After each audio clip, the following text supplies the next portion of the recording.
Bonjour à tous, aujourd'hui on va parler de ce que c'est que le dashboard ou le tableau de bord de WordPress. Donc ici c'est sur une toute petite vidéo qui va juste décrire les composants du tableau de bord, bon, pas de façon exhaustive mais parce qu'on peut aussi compléter. Et donc commencer, déjà je vais déjà me déconnecter, excusez. Voilà. Donc, bien entendu, on avait dit que pour se connecter, on avait deux manières. Donc, wp-admin dans WordPress. Bien évidemment, ça, on peut le changer. Donc, quand on va évoluer dans l'apprentissage, on verra comment changer. Donc, comme on n'est pas logué, immédiatement, il nous ramène sur la page du login. Donc, il nous ramène à cette wp-login. Voilà. Donc, ici, c'est admin et le mot de passe.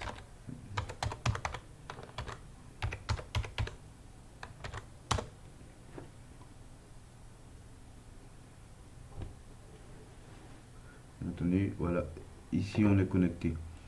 Donc le, le dashboard se compose comme suit. Ici on a une sorte de petite maisonnette avec le nom du site. Quand on clique sur visite site, c'est bien entendu, comme le nom c'est pour visiter, c'est pour voir en fait le résultat du site ou voir le site, tout simplement. Voilà, ici on a accès au site. Donc, et juste en bas, on a home pour revenir tout simplement à cette page là. Juste après, on a update. Donc là, normalement, quand on a des mises à jour, on voit des chiffres ou des petits signaux là en rouge qui dit que on doit mettre à jour soit WordPress, soit des plugins, soit des templates, des thèmes et consorts. Donc tout ça, je vais expliquer un peu ce que c'est. Donc update, normalement, ici on n'a pas de mise à jour, donc on voit qu'on a rien qui est à mettre à jour ici. Ouais, thème, plugin, on n'a rien qui est à mettre à jour. Donc ici aussi on voit que on a la dernière version de WordPress. Juste après update, on a post qui signifie bien que tu suis les articles. Donc c'est dans la version française c'est article ou articles. Voilà. Ici on a normalement tous les articles du blog parce que à la base il faut dire que WordPress est fait pour des blogs. Donc on a ces options là qui permettent d'écrire de créer un article ou des articles. Voilà. Donc ici on a le premier article de base donc qui s'affiche ici, Hello World. Voilà. Donc on a cet article là. Si on le supprime, on va voir directement que ça va agir ici. On peut voir la catégorie en categorize. Donc ici c'est pareil en categorize. Ça veut dire que c'est dans la catégorie non catégorisée.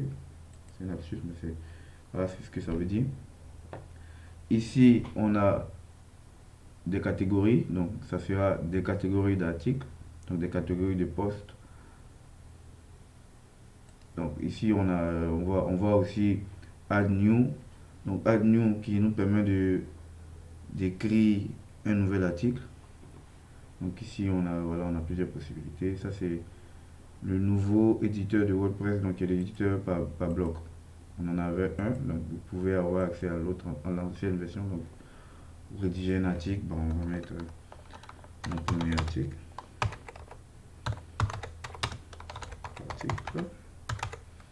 Yes.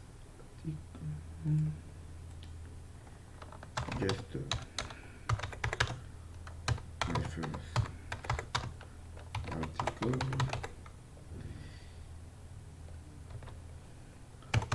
Oui.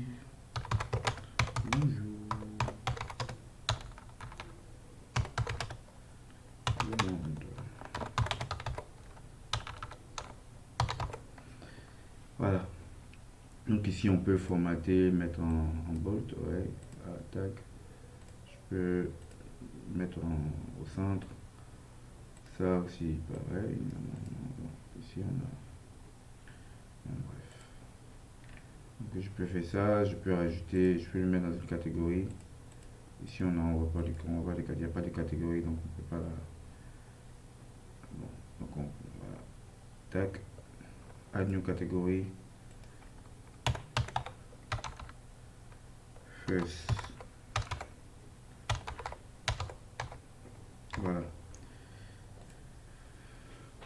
La prochaine fois, on ira un peu plus en détail dans ces éléments-là. Il bug un peu parce qu'il est en local. Bon, bref, c'est pas le but de cette vidéo. C'est pas de vous montrer comment fonctionne.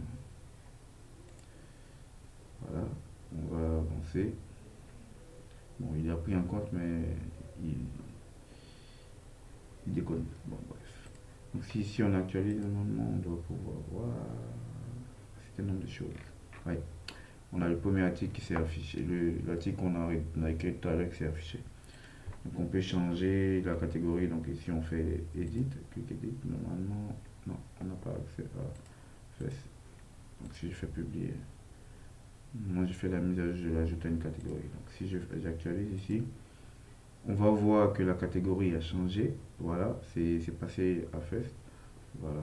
On affiche Edit ici parce que je suis l'administrateur. Donc, c'est normal que je puisse éditer l'article. Mais un visiteur lambda ne pourra pas éditer l'article. Donc, si on revient ici, donc catégorie tag, c'est pour avoir des tags sur l'article, c'est très important de taguer tes articles.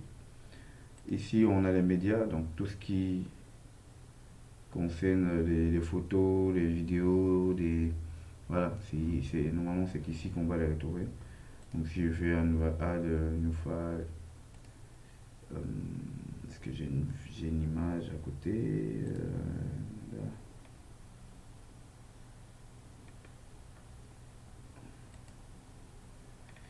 Bon, bref, c'est pas un souci. On n'est pas obligé. On peut rajouter une image après. Donc ici c'est pour rajouter des images. Là c'est pour créer une page. Donc ça c'est pour avoir des pages. Donc si je veux créer une nouvelle page, je fais juste clic add new. Donc je mets le nom de la page. Contact. Voilà, je fais contact. Là, je n'ai pas besoin de quelque chose là, je fais publier tout simplement. Voilà. Bon, ceci, je pense que ça doit être un problème parce que je suis en local. C'est pas un souci. Et généralement, ça cause pas de problème en soi. Oui. Là, on a contact. Donc, on a deux pages qui n'existent par défaut. On a contact. Voilà, c'est une page que j'ai créée. Après, on a commentaires. Donc, comments. Les commentaires. Donc, tous les commentaires qui concerneront vos articles vont s'afficher là. Voilà. Et donc, ici, on voit le premier commentaire. Voilà. Qui envoie un commentaire qui concerne le premier post et le Word. Ouais. Donc, ici, on peut voir. Normalement, si j'ai dit d'afficher, il va l'afficher. Donc ici, on a les commentaires. Là, on a l'apparence. Les deux les plus importants, les trois les plus importants, c'est ici que ça se trouve. L'apparence, c'est là où on va trouver les thèmes. On va pouvoir changer le thème. Par défaut, on a trois thèmes qui existent. Donc le 2021, qui veut dire le thème 2021, le thème 2019 et le thème 2020. Donc ces thèmes-là, si on les change, on verra que ça changera aussi. On verra aussi que ça changera notre thème sur la page. Donc ici, si je fais Activate,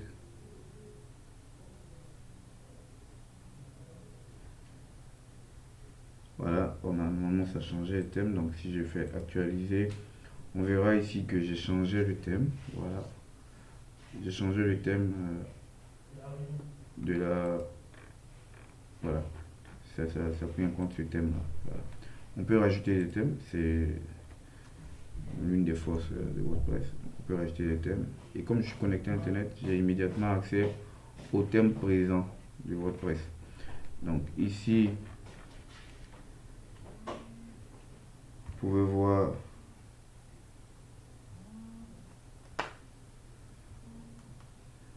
voir des thèmes, il y en a plusieurs. Voilà. J'ai Astra par exemple, qui est l'un des thèmes que j'utilise beaucoup. Voilà, là on va installer Astra. Tac. J'installe ce thème. Ah, il me dit fail. Ok. Donc, il ne veut pas télécharger comme champ local, je sais pas pourquoi, bon, on verra.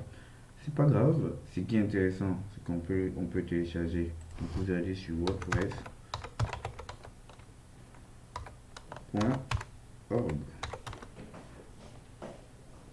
Je mettrai les liens dans la barre de description. Voilà, pour avoir accès à ce. Donc ici on voit thème, plugin.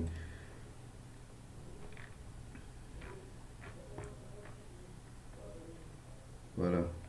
Donc ici on a thème. On a les thèmes et on va voir comment on peut les installer et tout. Donc peut-être que je ferai une vidéo, je pense que ce serait mieux parce que c'est un gros morceau. On a aussi les plugins, c'est aussi un gros morceau.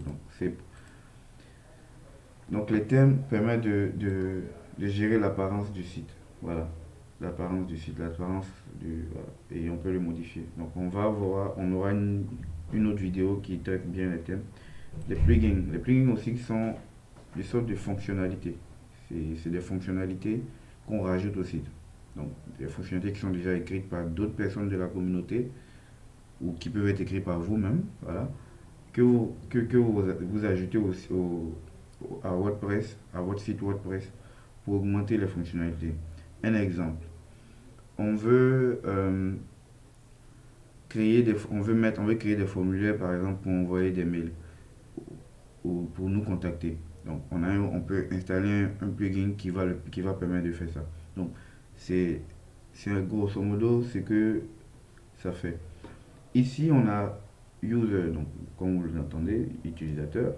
Là, ici en fait, dans cette partie-là, vous allez définir les utilisateurs. Vous allez créer un nouvel utilisateur, supprimer un utilisateur, lui donner un rôle. Voilà. Donc, voir c'est quoi, quel est le rôle qu'il a sur la page, qu'est-ce qu'il peut faire, qu'est-ce qu'il ne peut pas faire. C'est ici qu'on le définit.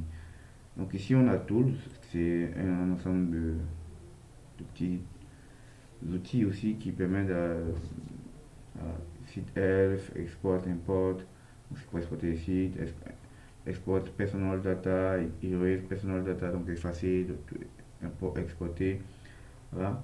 Et on a settings, donc c'est ici que vous allez configurer votre site et voilà, la langue, moi, je peux le mettre en français, je peux le mettre, voilà. Donc, tac, time zone, je change, je suis à ITC1. Donc là, tac, on fait ça et c'est bon. Donc, je fais save, normalement on a tout qui s'installe. Donc merci beaucoup de m'avoir suivi et rendez-vous à la prochaine vidéo. Merci.